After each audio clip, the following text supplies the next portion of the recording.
All right, my people. Everybody. I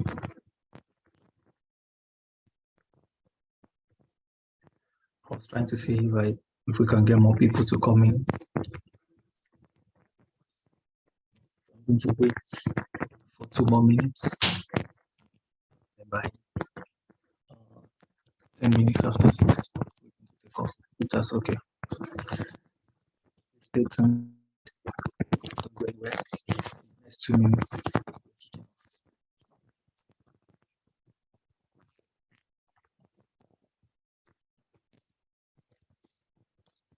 If you are joining us for the first time,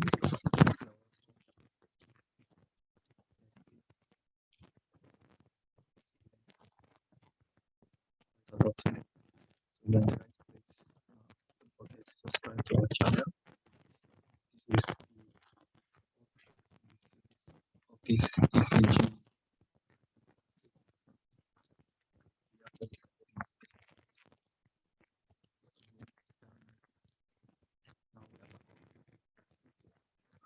Previous sessions.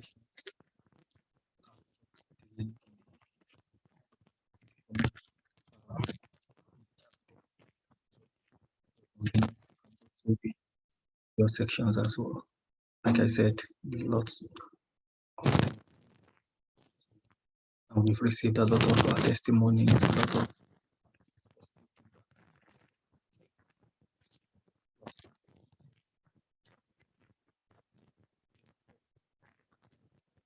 if I will ask you for a favor while we are still trying to wait for other people to copy the link and share with your colleagues. Share on your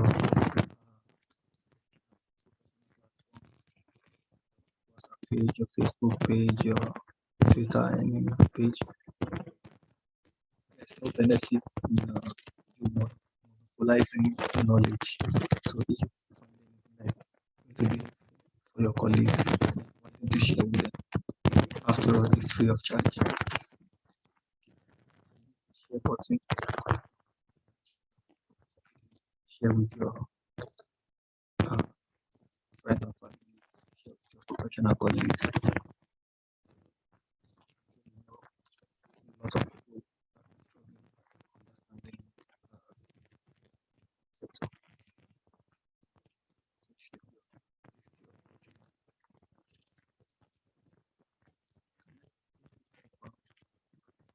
How many of us have been part of the previous sections? Been part of the previous sections. Hi in the chat box.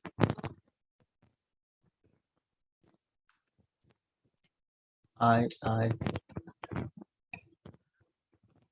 the chat box if you've attended at least one.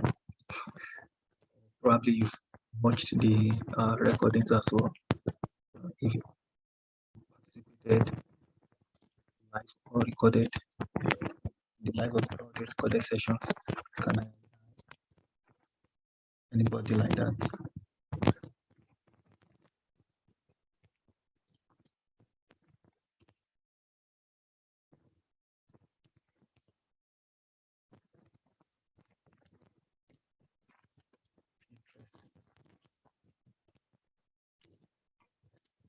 Someone it's my personal life. Come on, put in the chat box.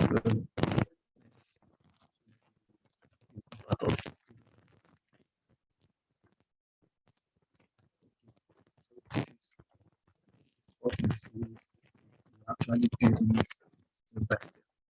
So if at any point I make reference to your sections and you are a bit confused or you find it's hard understanding it, just do yourself a favor at the end of the section, go back to the channel and watch the previous lectures so you can build on it. Today we are going to be having another wonderful session, and it's a practical session. Okay. So we are moving gradually into the practical dimension of the ECG interpretation, and to be having interactions as well. I will need us to asking us short questions. That is very important to us understanding the concept of asking us questions, just giving us a heads up now. Questions are the right time. The last session we had a quiz section. We had a winner, and the winner went on gifts as well. Do we have Nursing Flog with us today? Nursing Flog, are you here?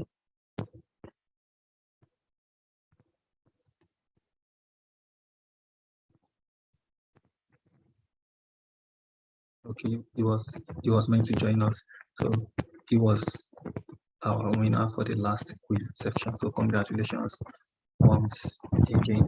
I was hoping to share your testimony.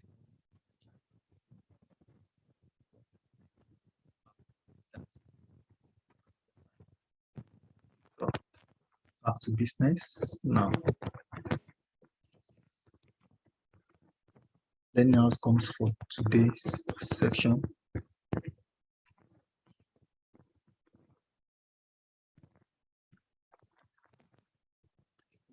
Talked about ECG calibration in our previous class.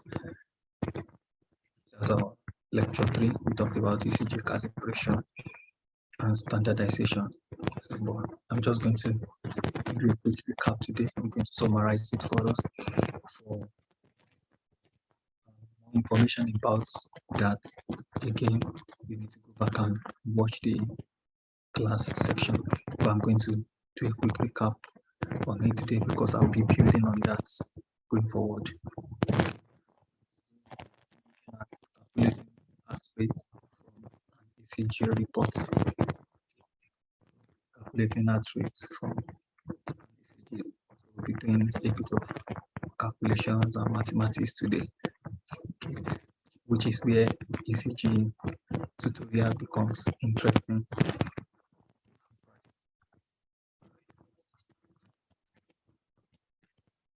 As you might have known, this is a template. This is a typical copy of our ECG paper. Is made up of boxes, what you call them squares. So we have large square, small squares.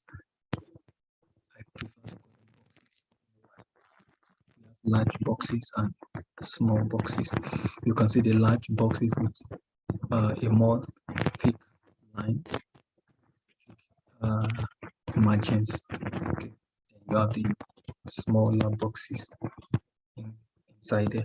So a large box contains a further 5 small boxes.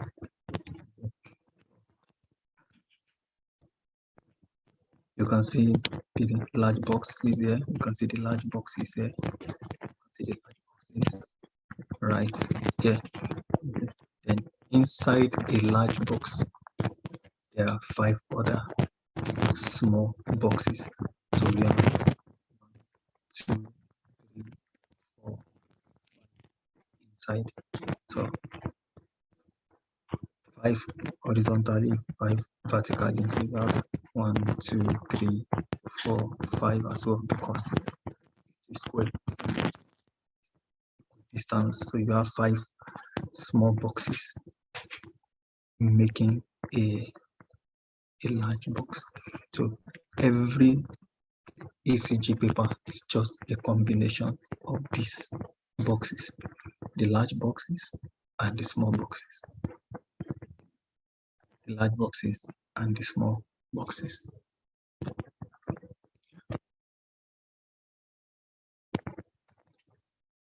I hope that is clear and simple enough Okay,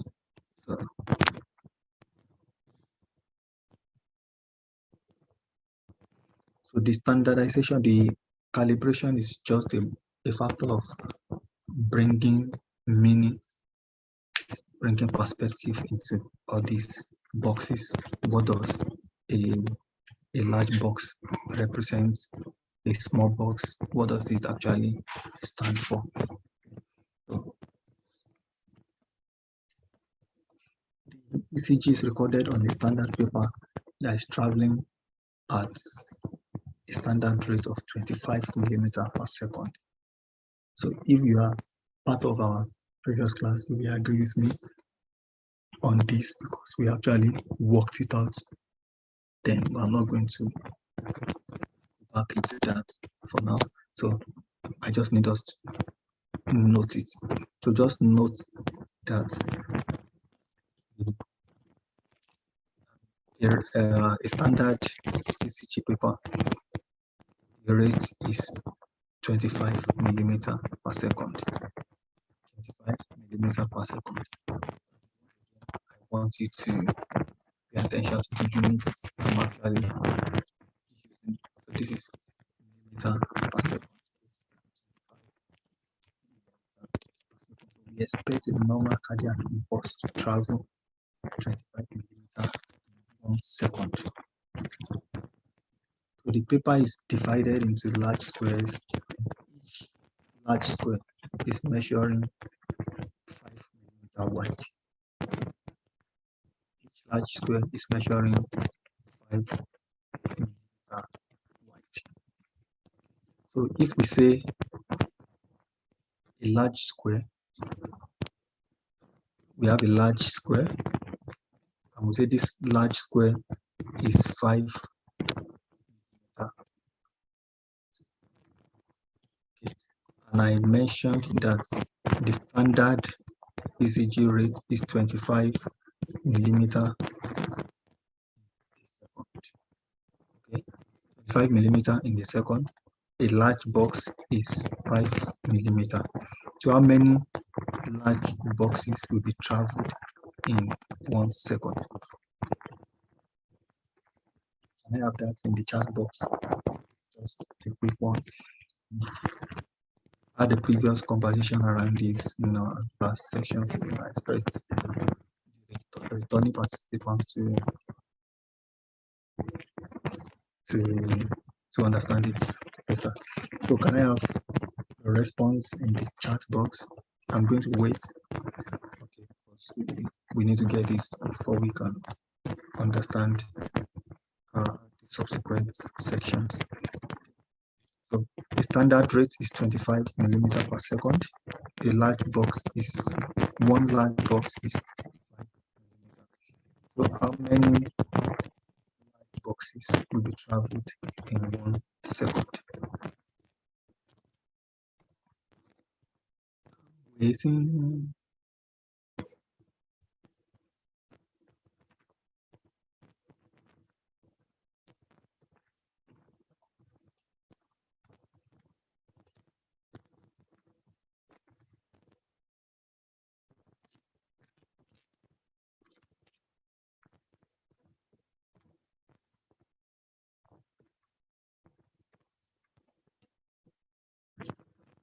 Anybody?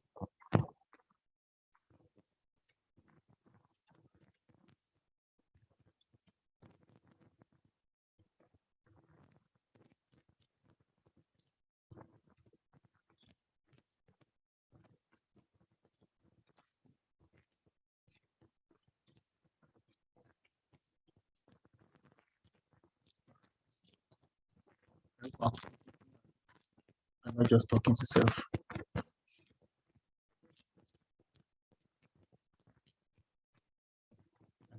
I messed up with the chatting system because I had that in one of my sections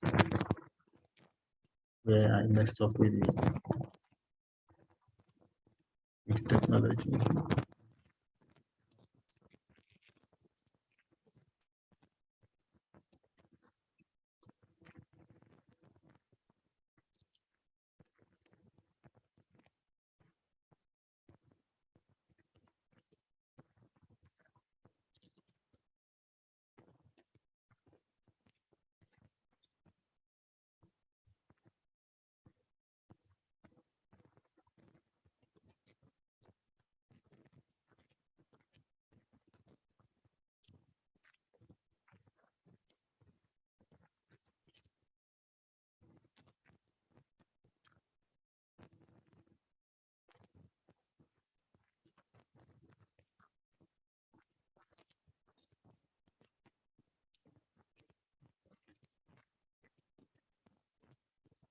Okay, I'm going to move on because of our time. I'm not sure what's going on with the chatting system.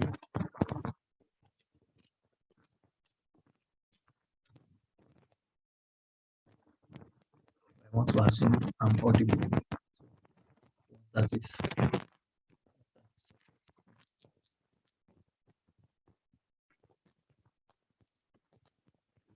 Yeah, I don't know. So if the standard rate is 25 millimeter per second, a large box is 5 millimeter per second.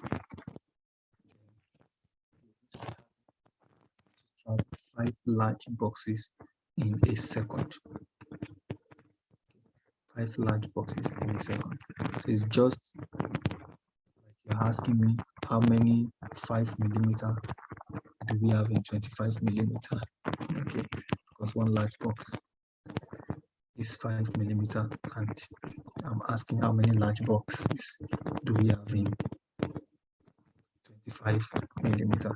So we're going to be having 5 large boxes in a second. Okay, so if you are making notes, I want you to write that down because we're going to be coming back to that, and we'll be needing those specific figures and calibrations when we're ready to do the calculation.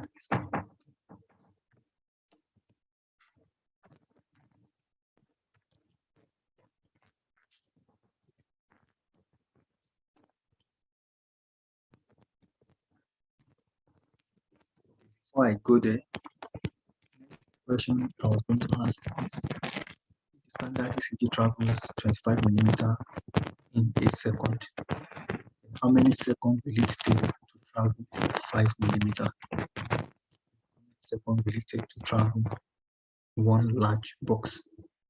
Okay, I've just established that we need to travel 5 large boxes in a second. 5 large boxes in a second. That's corresponding with the 25 millimeter per second. 25 millimeter per second, 5 large boxes in a second. So if we break this down further, if we travel 5 large boxes in a second, that means it takes 1 second to travel through 5 large boxes. How long will it take to travel through one single large box? Okay. So it's a factor of just dividing it by 5. Okay. I'm going to be having 0.2 seconds. Okay, so for your notes now, a large box is 5 millimeter. Okay, and the duration, the time is 0.2 seconds. Okay. The distance is 5 millimeter and the duration is 0.2 seconds. That is for a large box. Okay, so when you have, this is where it becomes relevant. If for instance you have 2 large boxes side by side and you want to measure the distance from this edge to this end, okay, then you know one large box is 0.2 seconds, another large box is 0.2 seconds, then you know this is 0.4 seconds. Okay, so that is where it starts making sense. I hope you are understanding that.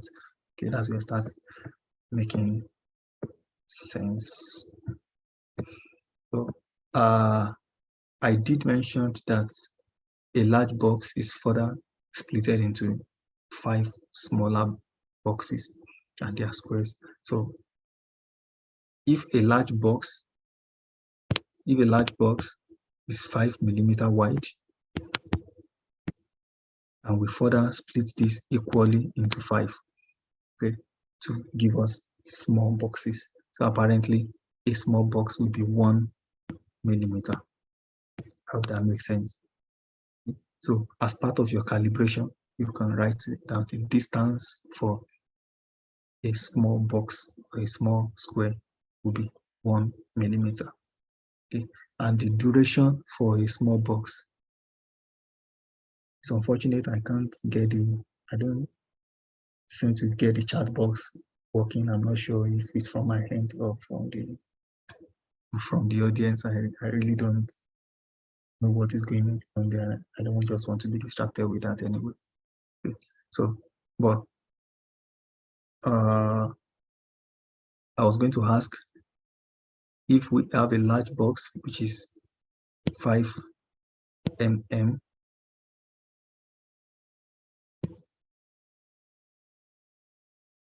and the duration for that is 0.2 seconds. Okay, and we have a small box to be 1 mm, 1 millimeter. So what's going to be the duration for a small box? This looks quite simple. So if you want to do the mathematics, again, it's a matter of just dividing it by 5. Okay, it's a matter of dividing it by 5, and that's going to give you 0.04 seconds.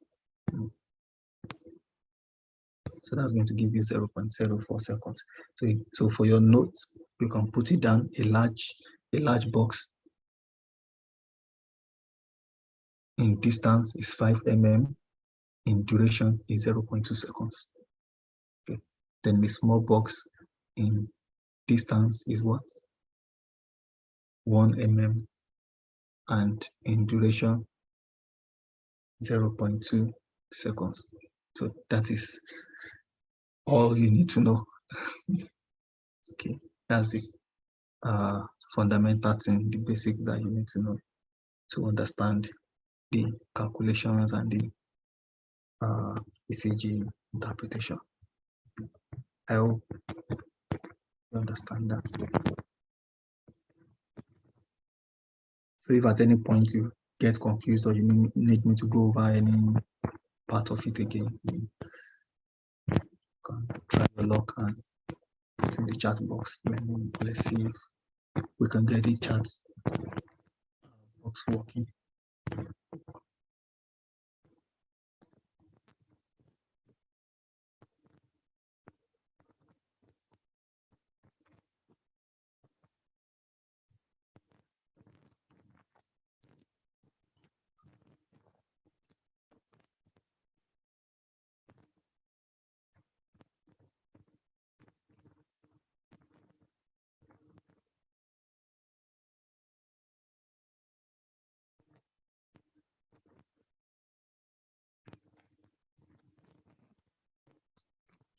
Large square has small squares. Just going to jump to the summary of everything I'm talking about. So the standard speed is 25 millimeter per second. Paper is divided into large and small boxes. Each large box contains just 5 millimeter in distance.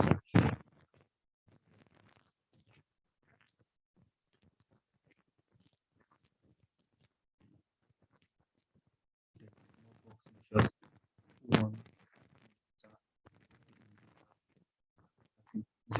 0.04 seconds with the time.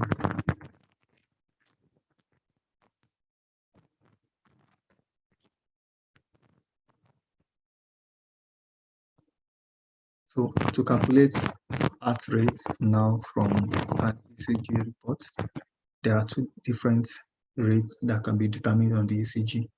So we have the atrial rate and the ventricular rate. The atrial rate is indicated by the frequency of the P wave. In our very first section where we talk about the component of ECG, you will understand that P wave represents atrial depolarization. Okay, it represents atrial contraction, so the contraction of the atria is represented by the P wave. So if we want to measure the beats or the rate at which the atria are contracting, then we check the frequency of the P wave. Okay, and the same way we mentioned that QRS complex represents the ventricular contraction, ventricular depolarization. Okay, so in that sense, if we want to measure or check what,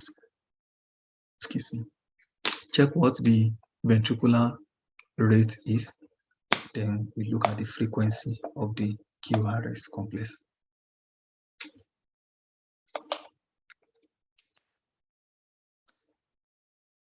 So the frequency of the QRS complex is going to give us an idea of how often the ventricles beat, and that is meant to be our heart rate as well. In a normal situation, there is supposed to be an agreement between the atria and the ventricles. So they're meant to be the same. Okay. However, there are some situations where you can have discrepancies or dissociation between the atria and the ventricles. So you have atrial rates completely different from the ventricular rates. Okay. So when you have maybe AV block, maybe a third degree AV block or complete AV dissociations, it's not uncommon to have atrial rate completely different and ventricular rate completely different, because the atria are contracting independent of the ventricle. So there's that dissociation between the two departments. Okay, between the two departments. And that happens mostly in AV block. But for the benefit of this teaching, I'm just going to focus on the ventricular rate, because ideally ventricular rate is meant to be the ventricular rate is meant to be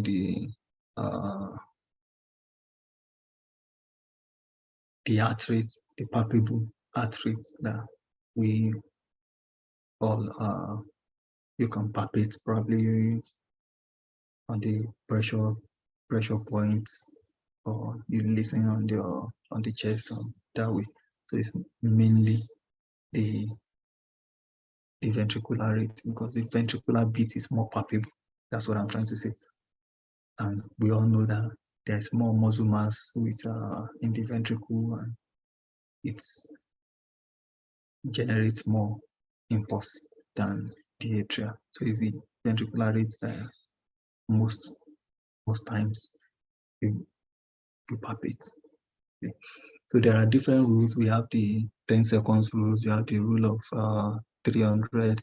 You have 1,500 rule. You have rule of 60 seconds. There are few of them like that you can use to calculate heart rate. But quickly, I will walk us through the rule of 300.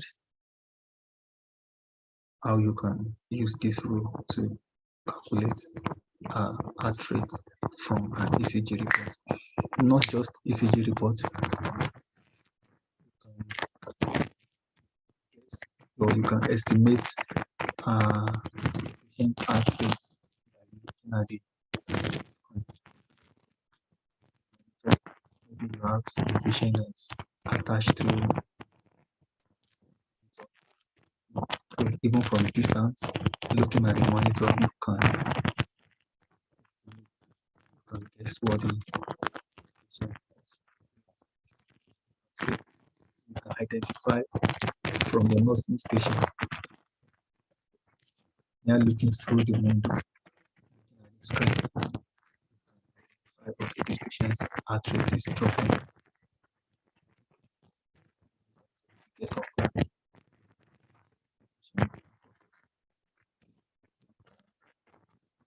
and identify, okay, this patient's heart rate is increasing and going through the roof. That's what the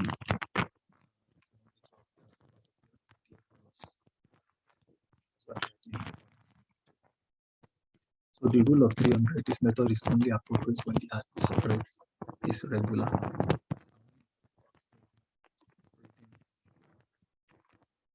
Define regular rhythm when there is consistent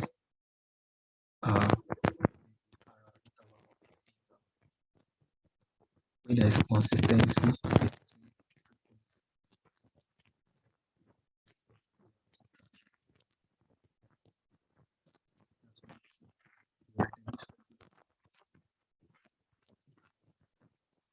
There is a consistent one particular contraction and there is a consistent interval between an atrial contraction and the other one. Right. If you are struggling to understand what's around, you need to get into the sections we had.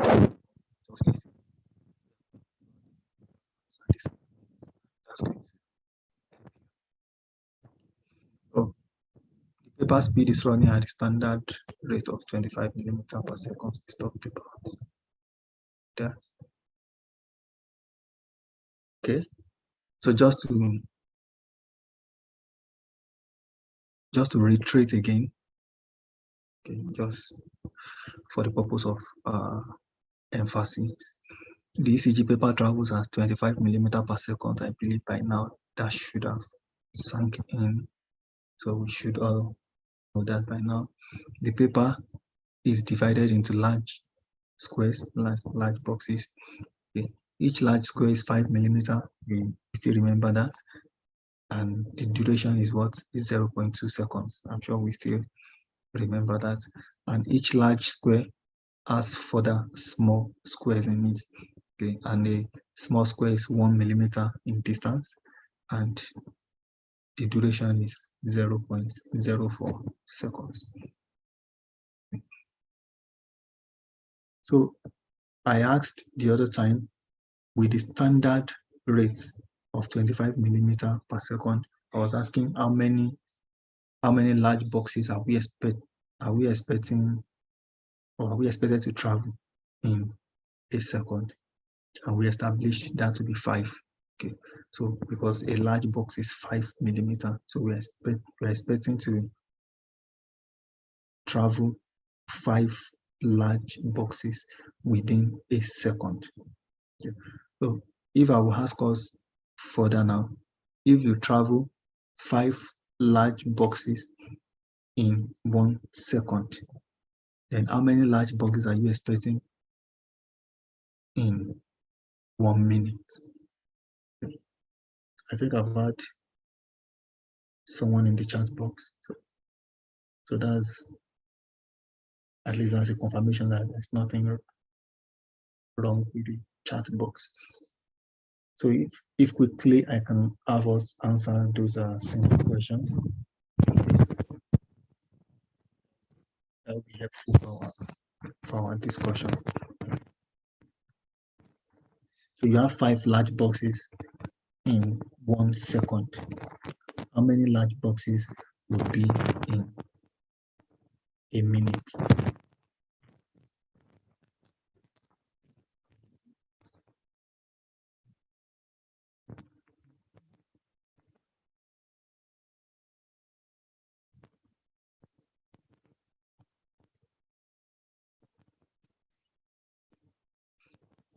Come on, guys.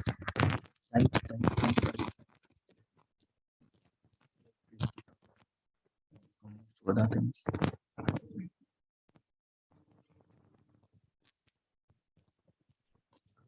Just looking at my face. So let's get this out of the way.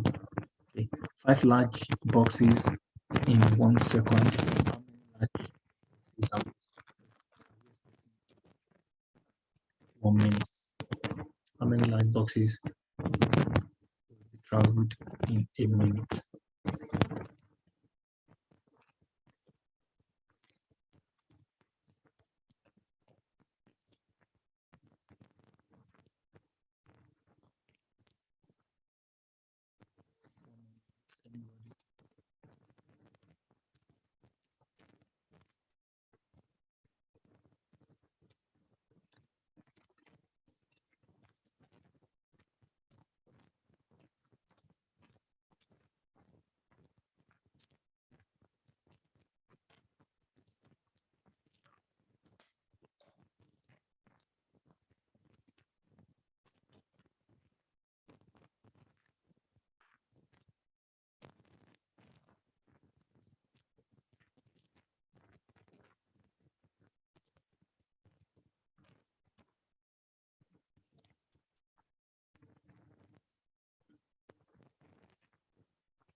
that's fine.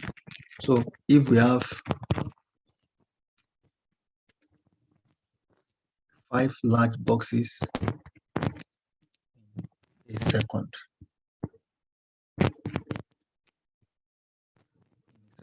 and I was asking how many large boxes are we going to be having in 1 minute? We all know by now at this gestational age that 60 seconds make 1 minute. Okay, so it's a matter of asking how many large boxes are we going to be having in 60 seconds. How many large boxes are we going to be having in 60 seconds? So if you do your cross multiplication and do this, it's a matter of just multiplying by 60. Okay, and that's going to give you 300. Okay, it's going to give you 300 large boxes. Okay, so 5 large boxes in 1 second will be equivalent to 300 large boxes in 1 minute. Okay, I hope that makes sense. And that's where the 300 comes in with the rule. Unfortunately, the ECG paper does not accommodate up to 300 large boxes. Does not accommodate up to 300 large boxes, and that's where the formula came out from. Okay, so we calculate heart rate by dividing 300 by the large boxes between the number of large boxes between 2 consecutive ventricular contraction, 2 consecutive at heart wave. Okay, so if we have if you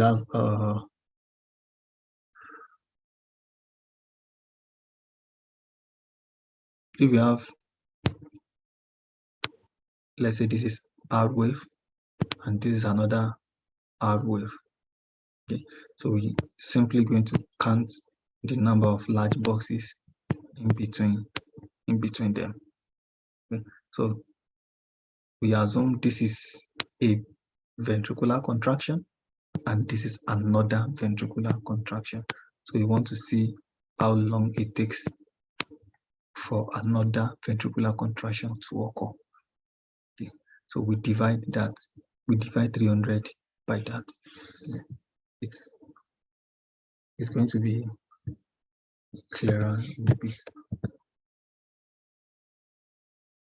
So like I mentioned, I just put n here for us. So that would be 300 divided by n. Okay, where n is the number of large boxes between 2 consecutive R waves. Okay, 2 consecutive R waves. I hope that makes sense. So when you have 2 consecutive R waves, then you can count the number of large boxes in between them, then you divide 300 by that, and that's going to give you the patient's heart rate.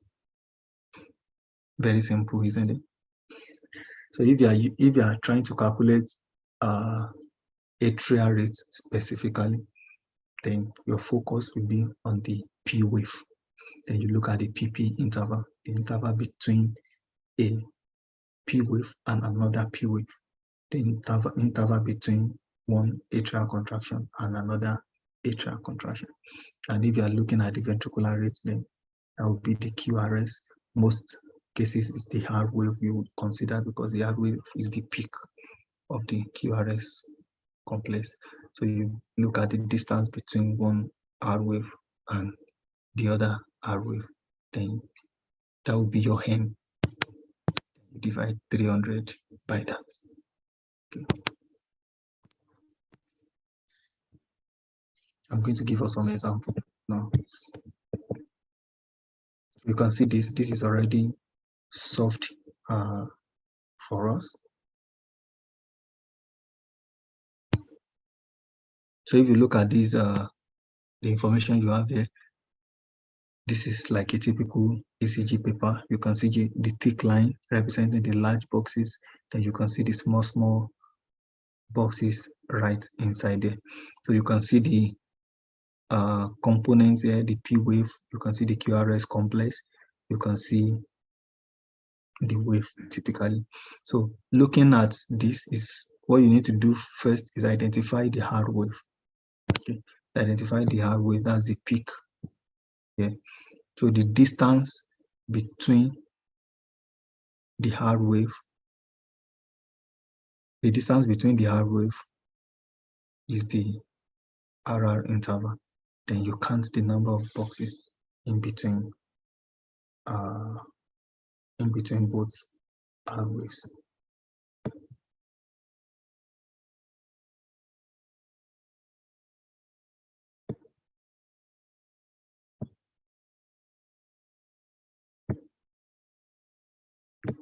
Trying to see if I can change the view.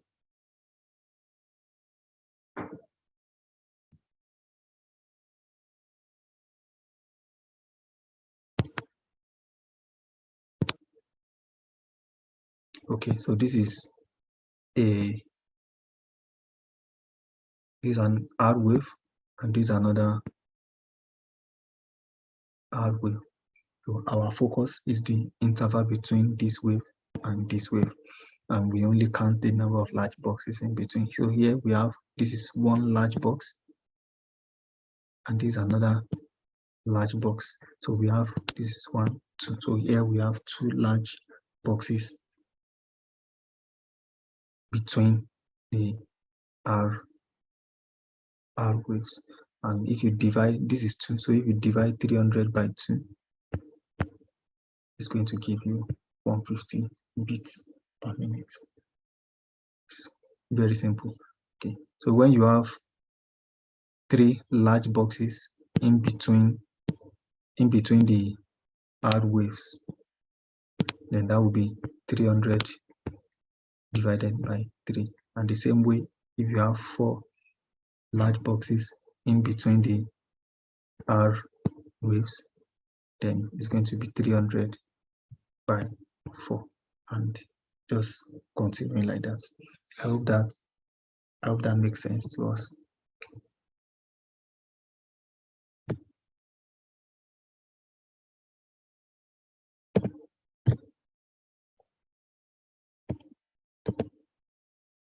I'm not sure if anyone is happy to give this a try. Okay, so this is supposed to be a knowledge check. So you can calculate the heart rate from the ECG image below. So look at this ECG image critically and tell me what you think the heart rate would be based on my previous explanation. So let's assume maybe this is the ECG report of your patient. This is a section of the ECG report of your patient now. Okay. So how can you determine the heart rate? Can somebody try that for me? The chat box.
Are we ready?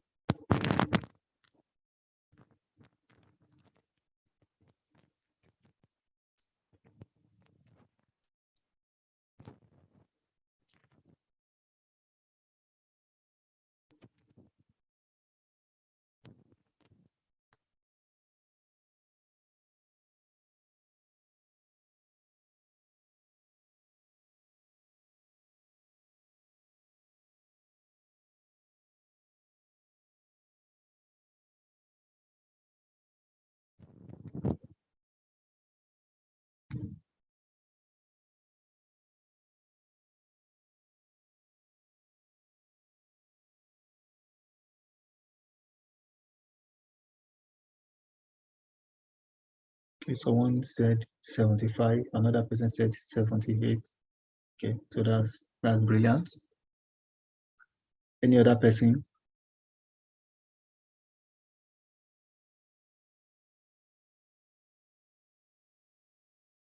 It's good to see you finally responding.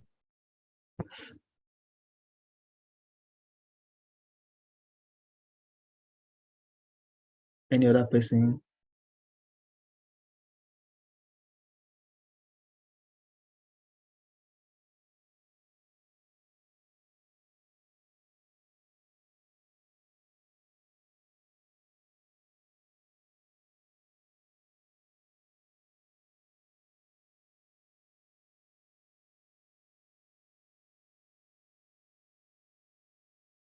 Okay, that's fine. Okay, another person 75. Excellent. Okay, that's fine. Thank you. So I'm not going to bother you by asking how you came about your answer, but I believe for you to have come up with this, then you know what you are doing.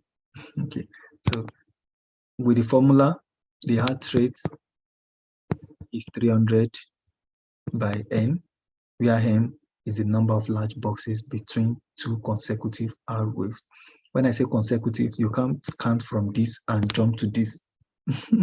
Okay, so it has to be two consecutive R waves. So if you are picking this, then you need to pick the consecutive one. And in this situation now, if you want to count together the number of large boxes between these consecutive R waves, so we're going to be having, this is one large box, this is two, this is three, and this is four. So we have four large boxes in between these two consecutive R waves. So that means our n here is what? Is 4. So that means we have 300 divided by 4. And that gives us what? 75. So everybody is correct. Absolutely brilliant of you. Okay, please don't go anywhere. Okay, I'm still going to test your knowledge further. Don't go anywhere. Okay. So let's do this together as quickly as possible. So let's look at this and tell us what the heart rate is supposed to be for this patient. 2 minutes. Your time starts now.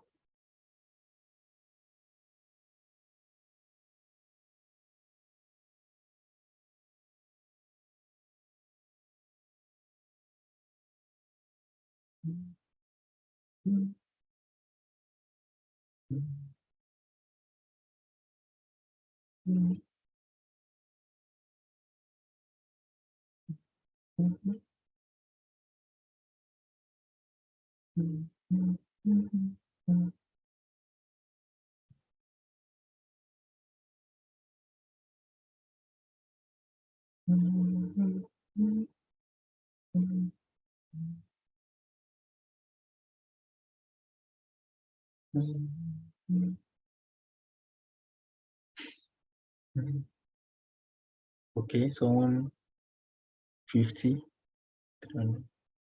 Okay, let's see what other people come up with.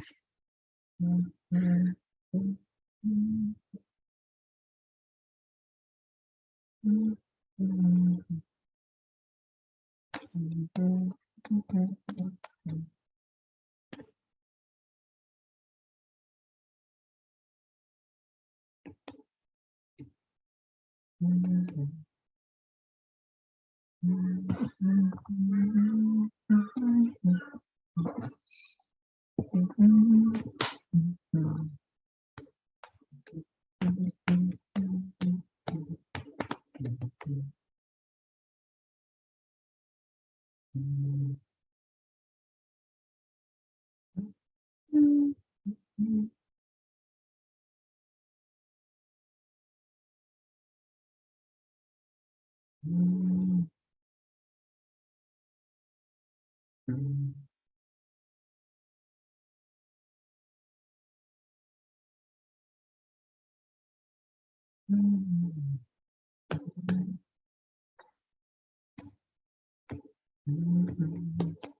other person?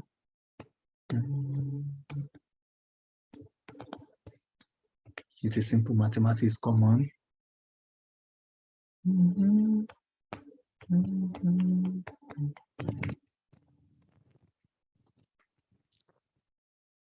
Ten, 9,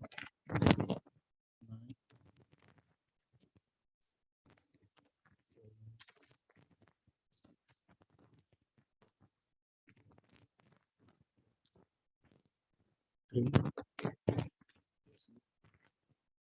1. Okie dokie. All right, so Mr. Agumbiade, that's fantastic. Well done, sir.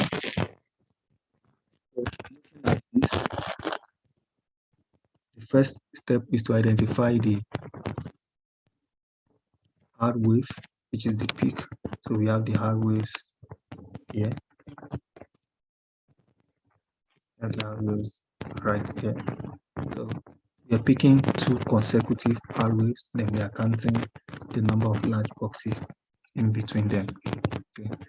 So if we are counting from this R wave to this R wave, if you have to count together, this is a large box, this is 3, this is 4, this is 5, and this is 6. So we have 6 large boxes R waves. So that means our, the formula 300 by n. So that means our n here is what? Is 6. So we have 300 by 6. That's going to give us. Well done to everybody. Vivian, well done to you. 100%. Well done, Mr. Vivian as well. Okay, so this is 50. So me looking at this from distance, that this patient is bradycardic. Tell that this patient is having bradycardia. Even without calculating, once you have this knowledge, one thing, because obviously from distance, it depends on your range of vision. From distance, you might not see the markings for the large boxes or the small boxes, but if once you have this understanding, you can tell with how long our interval is. Because looking at this, you can see the gap between each R wave. This is too long. The longer it is, that's telling you that the pulse rate is dropping. So if it gets extended, let's assume this is not here now, it comes up here, then that means our n is going to be 7, and that will be 300 by 7. And when you do that, the heart rate is dropping further. So when you look at your patient's monitor on the screen, even without your calculator, without any value or pen with it, you can see abnormally elongated RR interval. You know something is not right here. This patient's heart rate is already dropping. And this is why I keep arguing that at least 80-85% of patients that have cardiac arrest, they always, especially in hospital, they always show signs. They always have these pre-arrest signs that they show. And one factor is the ECG. One key indicator is the ECG. Most of them, there will be ECG changes before the arrest. It's now up to you how soon you can identify that, how soon you can escalate, and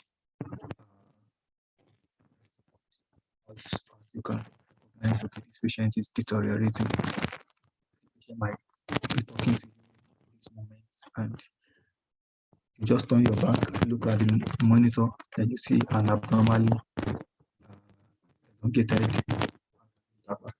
Then you need to rush down and know, okay, this patient is prostrate, is dropping. It's not prostrate, stops finally, starts pulling calling the emergency number by that time. See a safe house or a good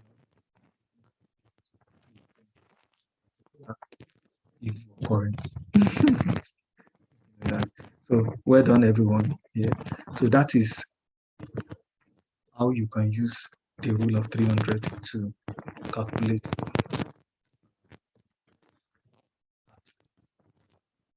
The rule of 1500, I'm not going to talk about it here, but it's simple.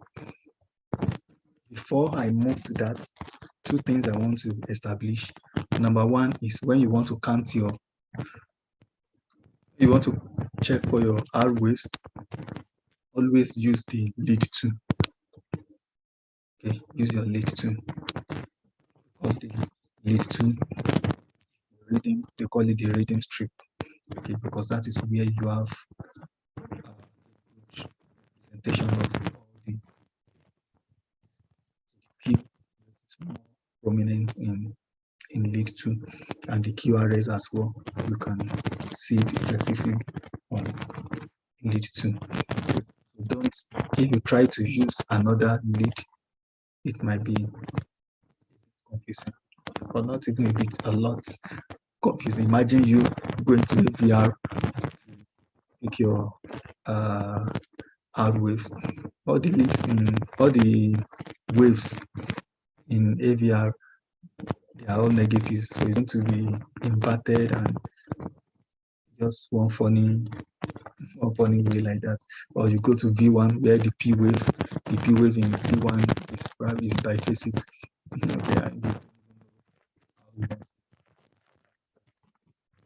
Okay,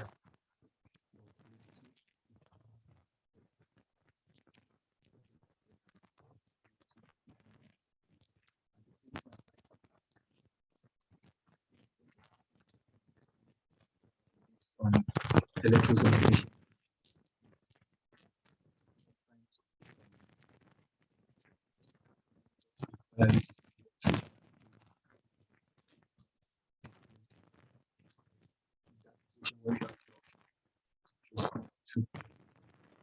Is displaying on the screen.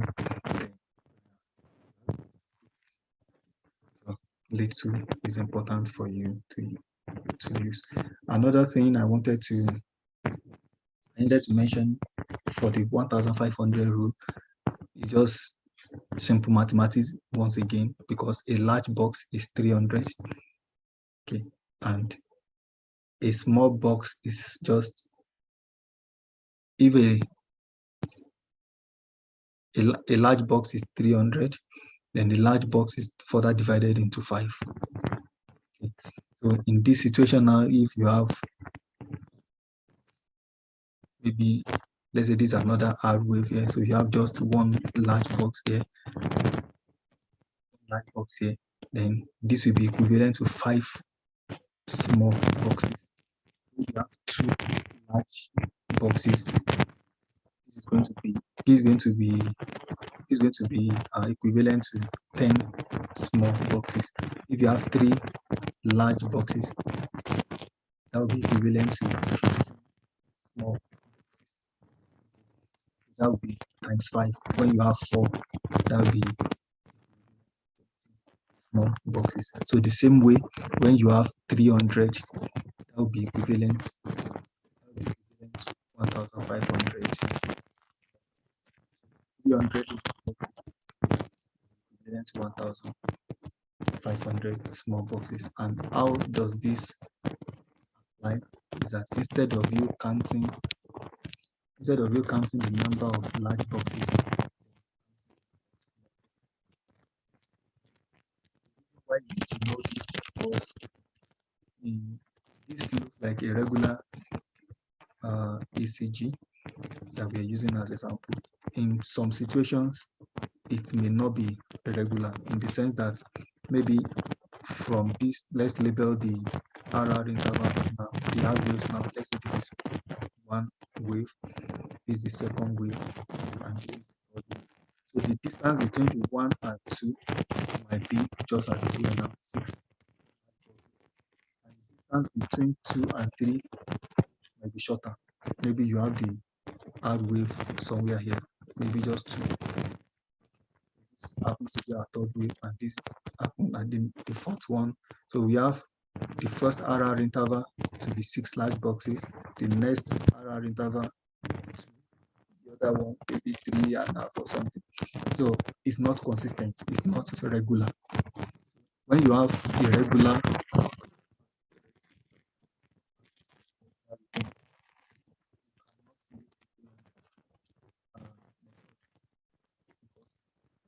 in 300 now, we only said, okay,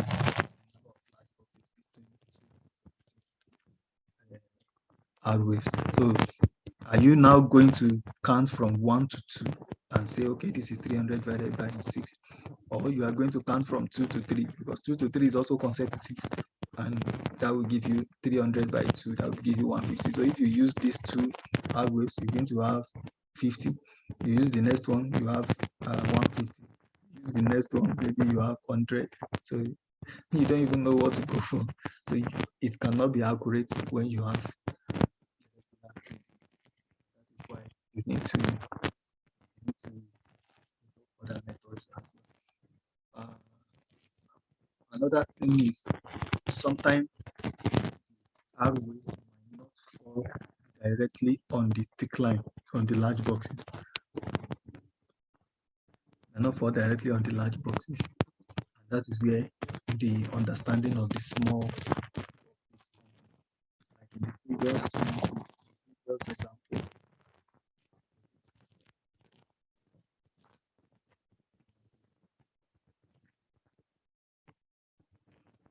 you look at this, if you look at this very well, like you want to be more specific now. This looks like directly on the large box here. And if we are counting 1, 2, 3, 4, we agree with me that even the sixth one is not complete, because it's just somewhere here, somewhere before the end of the box. So it's not completely 6 large boxes, if you know what I mean. So it's not completely 6 large boxes, and that's why when you use the machine at times, you handle it up at maybe 50.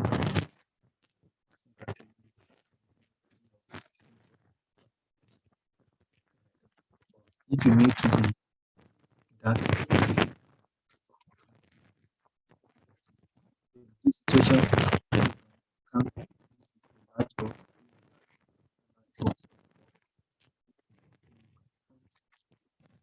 5 large boxes now. 5 large boxes, that will be 5 times 5, 25 small boxes. And we have 1, 2, 3, 4.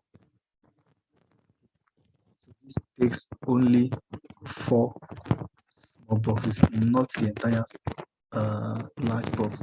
So we have 4 plus 25 here, that will give us 29. So you divide 1500 by 29 instead of using 30, which is equivalent to 6 large boxes. So instead of using 6 large boxes entirely, this knowledge, we know that okay, it's not fully 6 large boxes. So it's just like 5 large boxes and 4 small boxes. The next method I'm going to share with you is going to be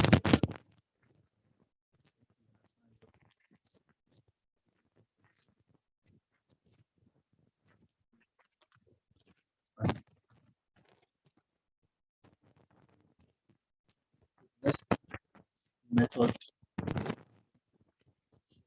tonight is the 60 seconds rule. That's the 60 seconds rule.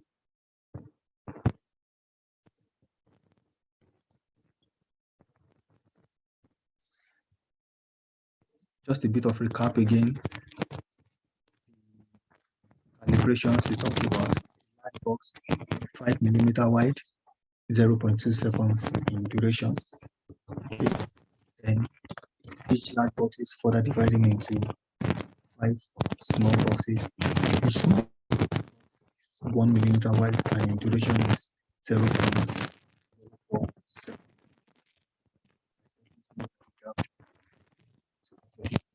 That's what it counts.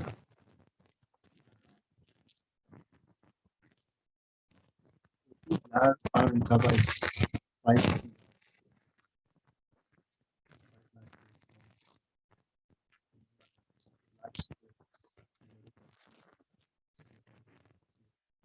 Large square is 0.2 seconds. 5 large square second. If our interval is large square second, it means there is a ventricular contraction every 1 second. Hope that makes sense. So that means there is a ventricular contraction every 1 second. So if we have, this is one R wave and this is another R wave, and we have 1, 2, 3, 4, 5. We have 5 large boxes in between them. One large box is 0.2 seconds. So 0.2 in 5 places is 1 second. So that means the duration between one ventricular contraction and the other is 1 second in this situation. Okay. And by implication, it means there is a ventricular contraction every 1 second. But the heart rate you are measuring in minutes, not in seconds. And once again, you remember 60 seconds make 1 minute. So that means the ventricular contraction will beat 60 times in 1 minute. Okay. If there is 1 contraction every 1 second, so in 60 seconds, we're going to be having 60 contractions. And that 60 seconds is 1 minute. So we're going to be having 60 contractions, 60 QRS complexes in 1 minute. Okay. And that is what you record as the heart rate. Okay. So if for instance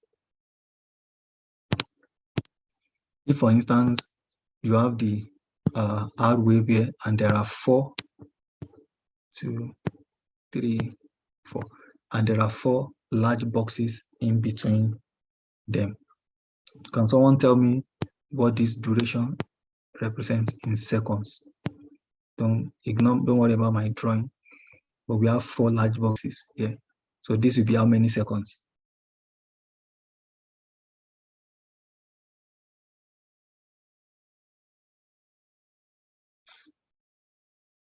Anybody?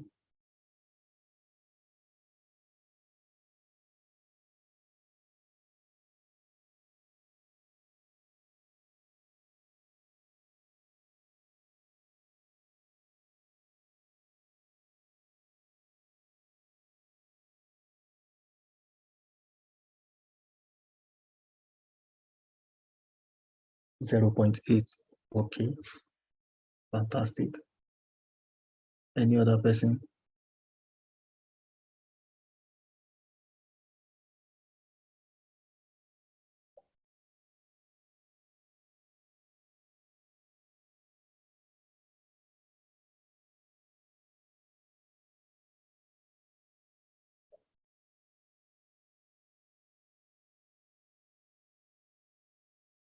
Anyone else?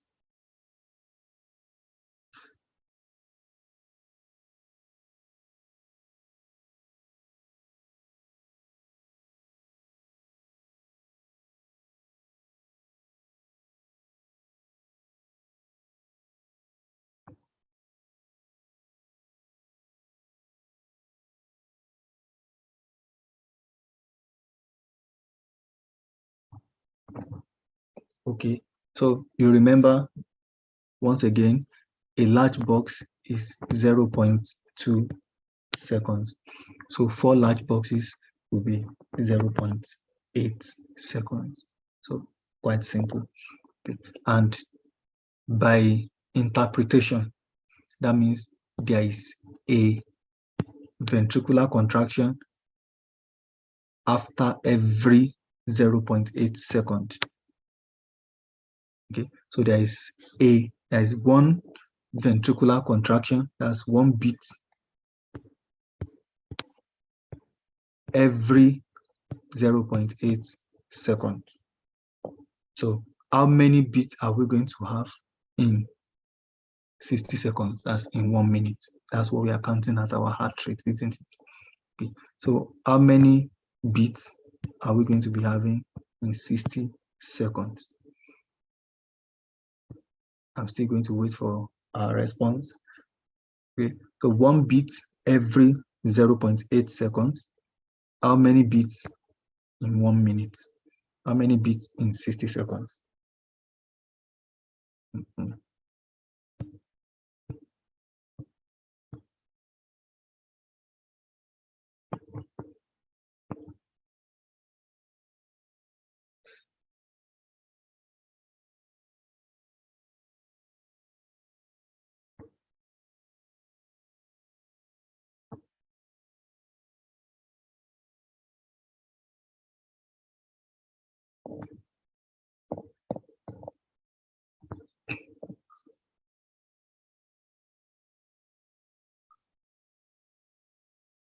Thank you. Someone said 75.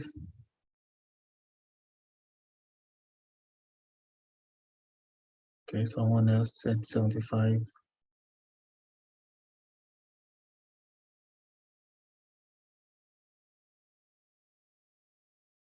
Anyone else?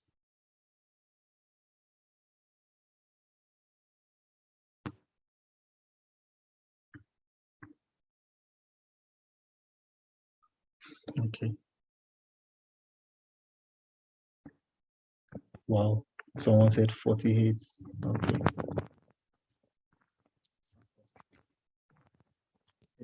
Anybody else?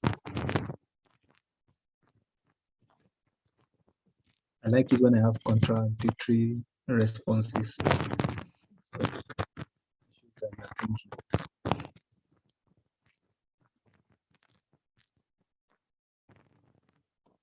anyone else?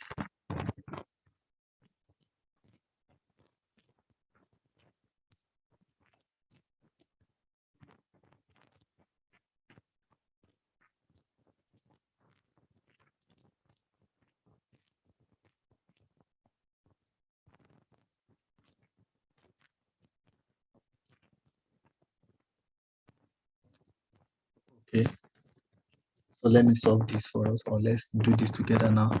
There's 1 beat every 0.8 seconds. So how many beats are we going to have in 60 seconds? If we do our cross multiplication here, then you're going to have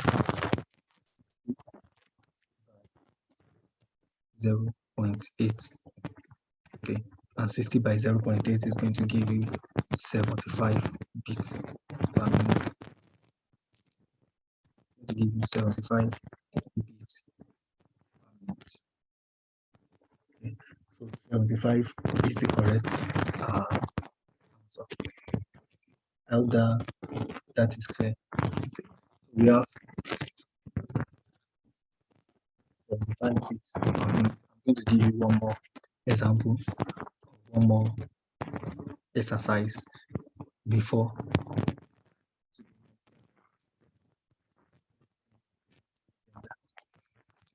Once again, let's assume this is 1 ventricular contraction, 1 R wave.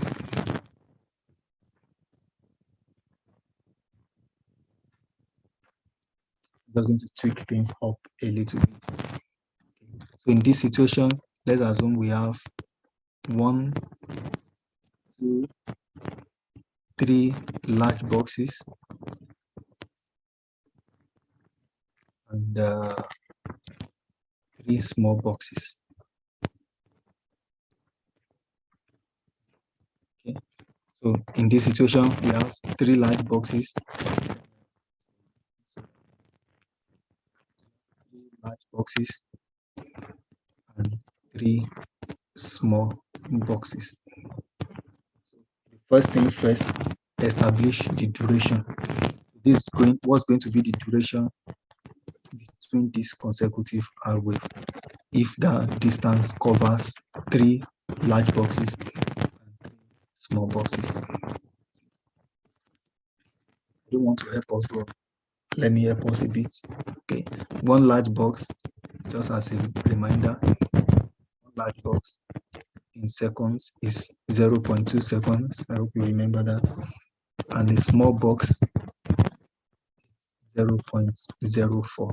So that's all I will give you. That's all I'll give you. So establish the duration first of all. Seconds. So what's going to be duration here? 3 large boxes, 3 small boxes. Okay.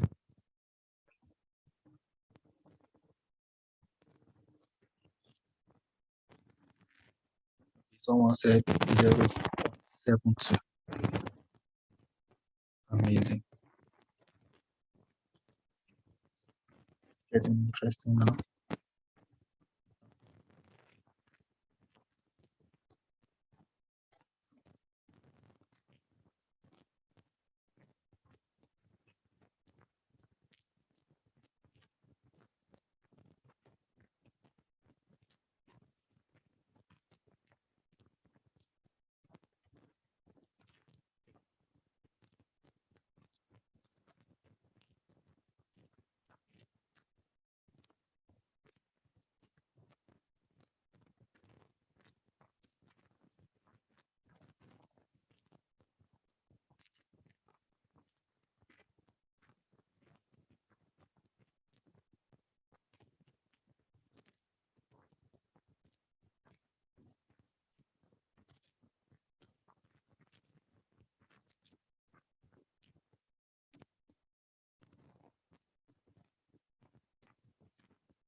Anyone else?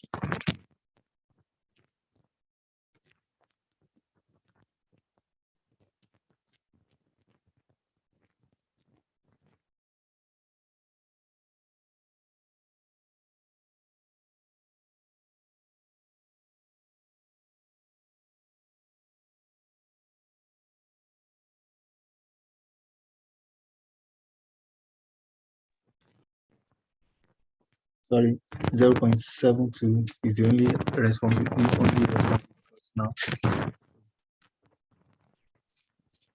Let's do it together. Now. 3 large boxes.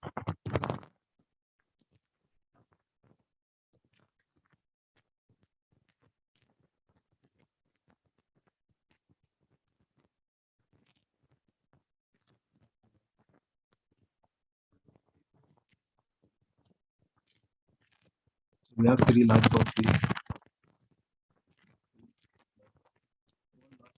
Is 0.2 second. So if you have 0.2,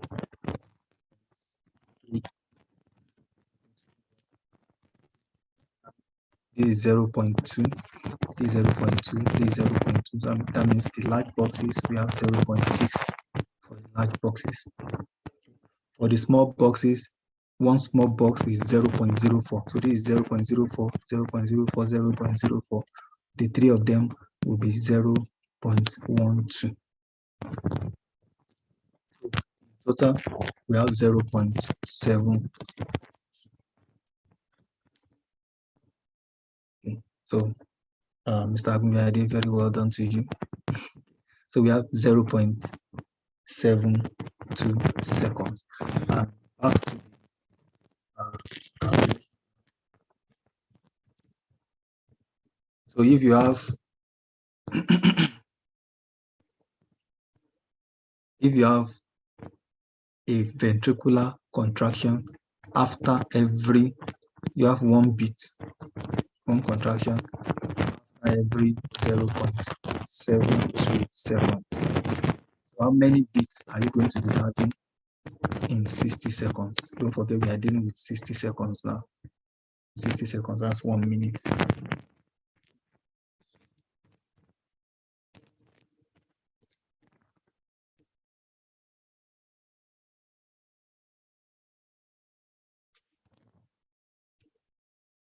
$83.3. Fantastic. That's Vivian. 83.3. That's by Vivian. Anybody else?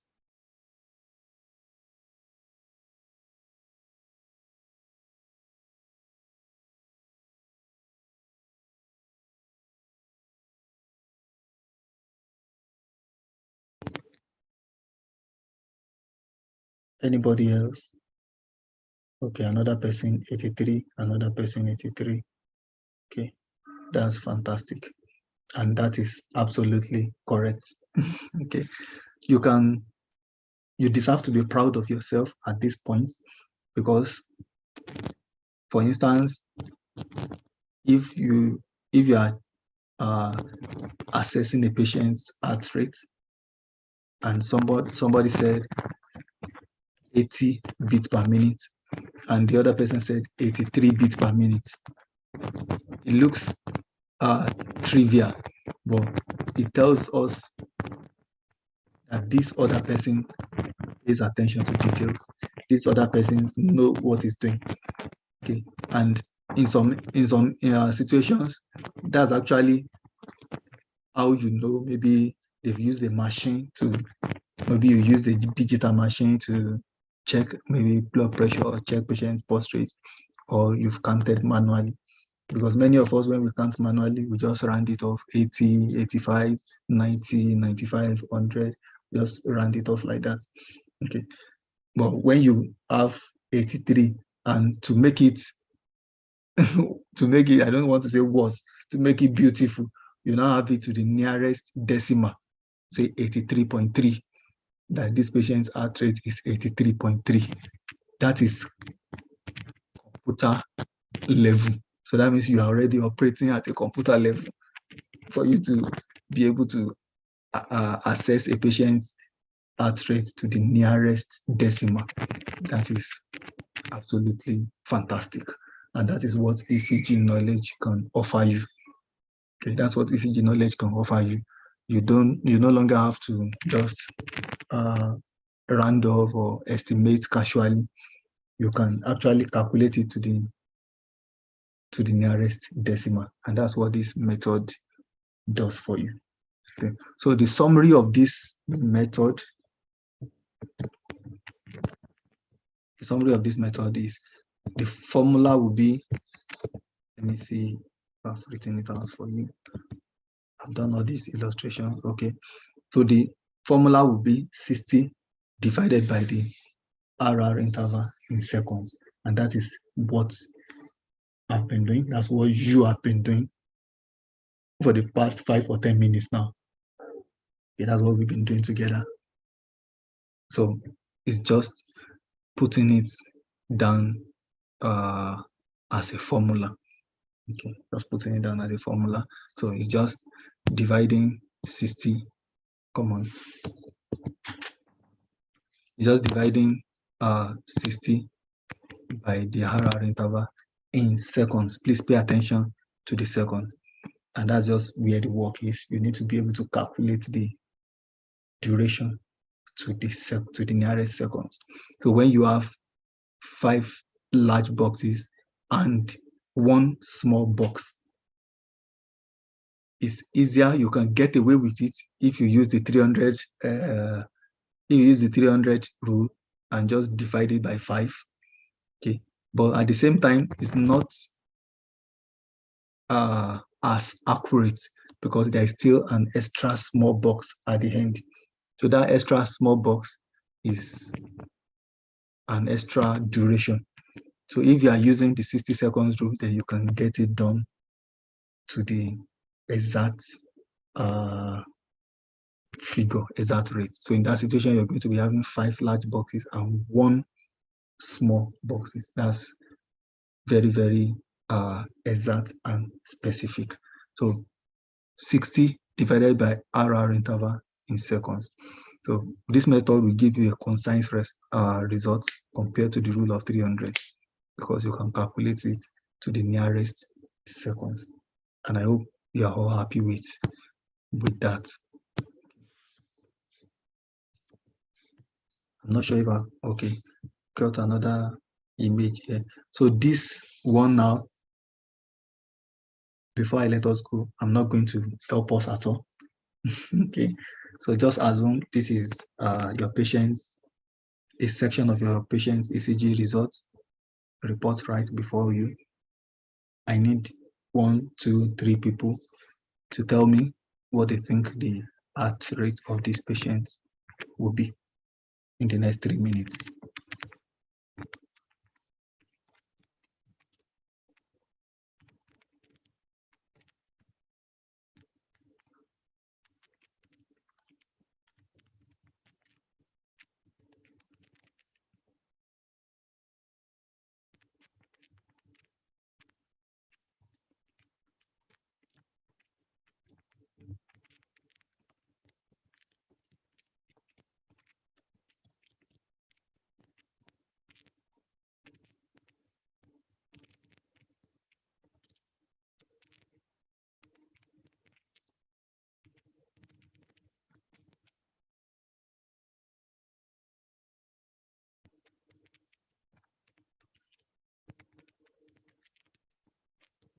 Hope we are working on it.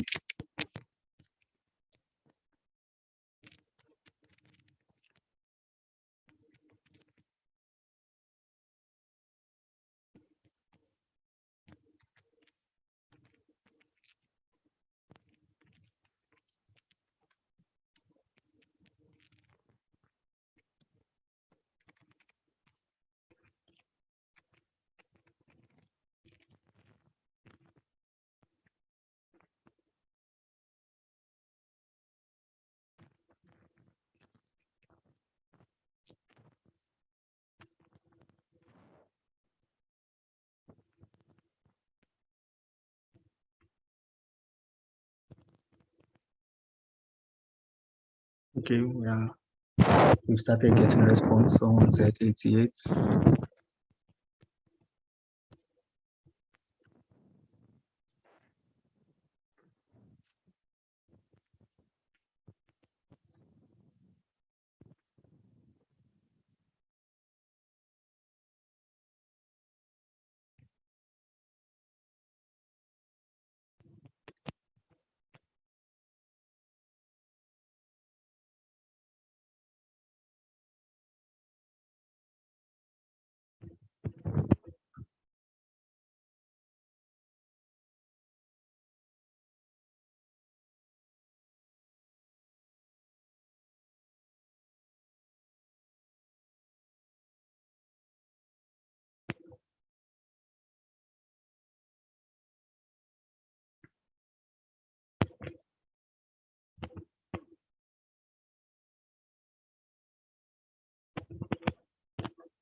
Anybody else?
Okay, let's do it together now.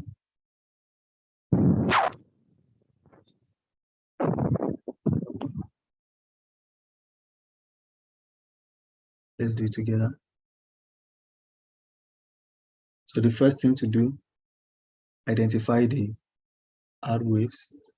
Okay, so let's identify, these are all R waves anyway. These are all R waves. Okay, so we just pick 2 consecutive R waves, then we count the RR intervals. We are not just counting the large boxes now, we are counting both the large boxes and the small boxes if included. So in this situation, let's count from here. So we have this exactly 1 large box, 2, 3 large boxes. I hope we can all see that. So we have 3 large boxes. Then we have 1 small box here, another small box here. So we have 3 large boxes and 2 small boxes in between the R waves. Okay. And that looks consistent because if you check other ones as well, it looks almost exactly the same. Here you have 1 large box, 2 large boxes, 3 large boxes, then 2 small boxes. Okay. So in this situation, you have, like I said, we have 3 large boxes. Let me not confuse us. Let me take this down. So we have 3 large boxes and 2 small boxes. So once we've been able to identify that, 3 large boxes, 2 small boxes, then we need to establish the duration. 1 large box is 0.2. So 3 large boxes will be 0.6.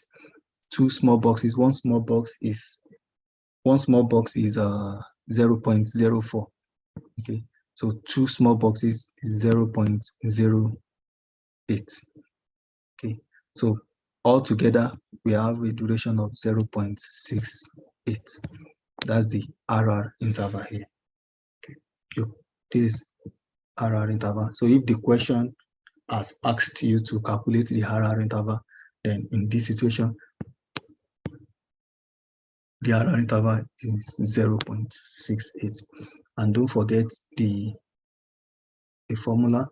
The formula is 60 divided by the RR interval in seconds, which is what we've calculated here. So 60 divided by 0.68, that's going to give us 88.2. Okay, so it's okay to round that off to 88. Okay, so that would be 88 beats per minute for this. Okay, but if you want to show yourself you are proud, you want to, you know, you want the whole world to know that you know what you are doing, then you can document it as 88.2 beats per minute. So they can come back and ask you, how come how were you able to calculate as accurate as that? But mainly 88 beats per minute would be okay. If you had used the 300 rule in this situation, most likely you would have just counted the large boxes to say 1 large box, 2 large boxes, 3 large boxes, and say 300 by 3 will give you 100. So in that situation, you could have come up with 100 as your answer. Okay, not too far away from it, but not as accurate. Okay, so the accurate one will be 88. And even if you check your ECG reports, most likely you will have this same heart rate. Some machines will put the heart rate and all those measurements just by one corner of the ECG report. It will make you feel proud if what you are seeing on the computer is exactly the same thing that you've calculated. Imagine the computer putting it as 88.23 or 88.24, and you are able to get 88 as well, 88.2. So that's something for you to be proud of. I totally I'm convinced that you've gained something worthwhile this evening. Okay, and this is what we are. This is what we do. This is what we are here for. We've been on this for some time now, and I want to encourage you to come with us. Invite your friends, invite your colleagues. Okay, we have the vision to educate people on this gray area. Okay, because it bothers me that a good number of people can conduct ECG. That's absolutely fine. It's just knowing where to put the electrodes, getting familiar with the machine. But at the end of the day, they are still not able to identify what is normal from what is abnormal. So it makes no sense because it's just like checking blood pressure of a patient and you don't know what the normal range is. So you just do the blood pressure and it's come back to be maybe 45, 15. And you are smiling around. You said, okay, you've done it, you are fine. Because you don't know if it's right or it's wrong, or you are just waiting, okay, let me wait when the doctors come around, or when the consultants come around, or when the cardiologists come around. It's funny, isn't it? Okay, but that's the same thing we do with ECG. Many of us, conduct the ECG and just file the report because you can't even make sense out of it. You don't know what is there, if it's something normal or something abnormal. Okay, so we'll still be having further classes. I'm hoping to come up on Thursday, God helping me. So that's something for you to look forward to. I'll still try and broadcast that if it is going to take place. I'm hoping by Thursday I should be able to come up and continue with the class. So it's for the journey is long. Okay, where we are going is still a bit long. And if you have not gotten a copy of my book, everything we've been talking about from the start of this ECG series is just an excerpt from my book, Synopsis of Electrocardiography for Nurses. This is just, I've put it down in simple, concise, and interactive way. So you can use the book to gain knowledge. You can use it as a reference as well. It's really, really going to help you and benefit you. So you can find it on Amazon. I've sent the link to the chat box, so you can follow the link, get a copy of the book for yourself, get a personal copy. It's really, really going to help you. You can scan the QR code on the screen as well. It's going to lead you there, or just search on the Amazon, or follow the link I've put in the chat box for you and get yourself a copy. Okay, and I'm sure you will never remain the same again after reading that. Okay, so this is where we're going to put a pause to it tonight, and I want to appreciate everyone that has joined us. If you have joined us and you are not a subscriber, I encourage you to subscribe and turn on the notification bell so you can be aware when subsequent sections are taking place, so you won't be left out. Okay. Subscribe, invite your friends, share, like. If this has helped you, you find it helpful, please like and let me know in the comment section. There's no way I'm going to know if it's benefiting you if you don't let me know. Okay, so hit the like button, share it, put it down in the comments. At least encourage somebody. Let's know that, okay, this is helping you as well. So I'll see you again in my next class. I had just before we go, I had a nursing vlog came in and said, good evening, I won the last quiz competition on this platform and I have received my gift from Coach Adekola. I got the synopsis of ECG, which was written by him. Thank you, sir, for this kind gesture. Okay, so congratulations again, once again, nursing vlog, and I hope you really enjoy the book as well. So thank you very much. I'll see you again next class. Have a nice day. Cheers.